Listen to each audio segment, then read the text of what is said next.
Килиан Мбаппе Лоттен, француз футболшысы, Пари Сен-Жермен клубының және Франция ұлттық құрамасының шабуылшысы. Килиан 1998 жылы 20 желтоқсанда Париж қаласында дүниеге келген.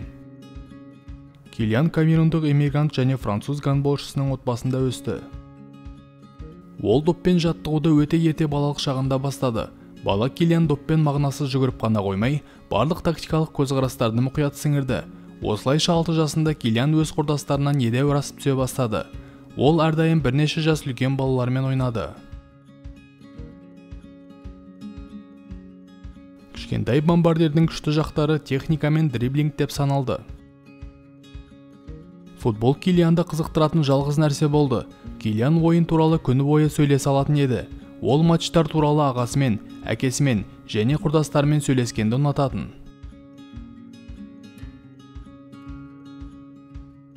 Килианның тағы бір хоббиі PlayStation ойнау болды. Килианның бір ғана сүйікті командасы болған емес, ол жеке футболшылардың ойынын көргенді ұнататын. Оның бөлмесінде Мбаппе үшін балалық шағының қаһарманы болған Криштиану Роналдудың көптеген плакаттары ілулі тұрды.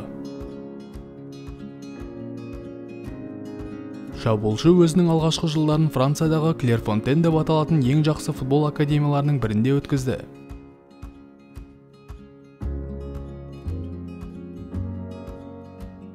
Күн сайын Килиан жаттығу үшін ұзақ қашықтан келетін. 13 жасында Мадридтің Реалына өтуі мүмкін еді. Өйткені Зинедин Зиданның өзі оның ойынына қызығушылық танытты. Килиан әкесімен сөйлесіп, көшуді кейінге қалдыру туралы шешім қабылдады. Біраз уақыттан кейін Килиан алғашқы кәсіби келісімге қол қойып Монако ойыншысы атанды. Мансаптың бастапқы кезеңінде оның айлығы шамамен 650 еуро болды. Монакодағы құрдастарынан қол қою бонусымен ерекшеленді. Футболшы мен оның отбасы 400 000 еуро алды. 2016 жылы Мбаппе өзінің жастар құрамасымен Еуропа чемпионы атанды. Ол 5 гол соғып осы турнирдегі екінші үздік бомбардир болды. Жеңіс финалынан кейін ол мерекелік кешке бармаған француз құрамасының жалғыз футболшысы болды. Ол Монакомен жауапты кездесу алдында жақсы демалу үшін үйінде қалды. Килиан алғаш рет Франция чемпионатының матчына 2015 жылы Канмен болған ойында өзінің командаласының орнына 88 минутта алаңға шықты. Көп ұзамай Мбаппе Монакомен жаңа келісімге қол қойып, қосымша 3 миллион еуро тапты.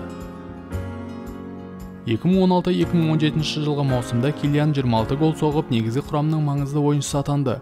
Монако PSG-мен бәсекелесіп, көп уақыттан бері алғаш рет Франция чемпионатында жеңіске жетті. Команда Чемпиондар лигасында да айқын өнер көрсетті. Ал Мбаппе Манчестер Сити және Дортмундқа қарсы плей-офф матчтарында жұлдыздай жарқырады. Чемпиондық атақтың ерекше тойлануын көптеген журналистер тағы да атап өтті. Мбаппе ұялы телефонын алаңға шығармаған жалғыз ойыншы болып шығып, мерекелік кештің орнына ерте ұйықтауға кетті. 18 жасар ойыншыға қазіргі заманның үздік командалары қызыға бастады. Жас футболшы Францияны Германияға, Испанияға және Англияға ауыстыру мүмкін еді. Бірақ өз елінде бірнеше маусымға қалуға шешім қабылдады. Осылайша жас ойыншы PSG-ға ауысты. Париж клубы 180 миллион еуроға міндетті түрде сатып алу құқығымен футболшыны жалға алды. Жалдау келісімі аяқталғаннан кейін Мбаппе тарихтағы екінші ең қымбат футболшы болды. PSG-да 29 нөмірмен ойнаған Мбаппе 2018 жылдың шілдесінде 7 нөмірмен ойнай бастады. Мбаппенің 18-19 жылғы маусымдағы статистикасы таңғаларлықтай болды. Ол 33 гол соғып 7 голдық пас берді. Осындай жетістікке қарамастан, клуб Чемпиондар лигасын жеңе алмады. Өз елінің ұлттық құрамасында Мбаппе 2017 жылы 18 жасқа толғанда дебют жасады. Қазіргі уақытта ойыншының мансабының шыңы 2018 жылғы әлем чемпионатындағы жеңіс болып табылады.